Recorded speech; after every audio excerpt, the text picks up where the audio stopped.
ایک مرتبہ امام علی علیہ السلام کی خدمت میں ایک شخص حاضر ہوا اور عرض کی، یا علی، ایسے کون سے عمل ہیں جو ہمیں نہیں کرنے چاہیے؟ جیسی کون سی چیزیں ہیں جس کے بارے میں ہمیں شکایت نہیں کرنی چاہیے؟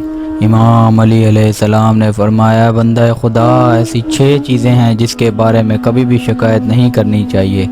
اس شخص نے کہا، یا علی، ایسی کون سی 6 چیزیں ہیں جس کے بارے میں ہمیں شکایت نہیں کرنی چاہیے؟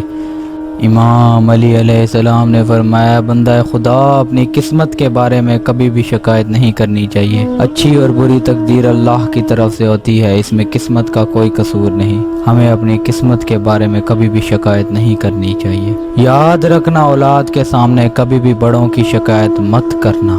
اے بندہ خدا، اپنے ذاتی مکان ہوتے ہوئے اس کی تنگی کی بات مت کرنا۔ بھول کر بھی اپنے ماں باپ اور استاد کی برائی مت کرنا۔ یاد رکھنا ہے بندہ خدا، غیر کے سامنے اپنے دوست کی برائی کبھی مت کرنا، اور رخصت ہونے والے مہمان کے پیچھے برائی مت کرنا۔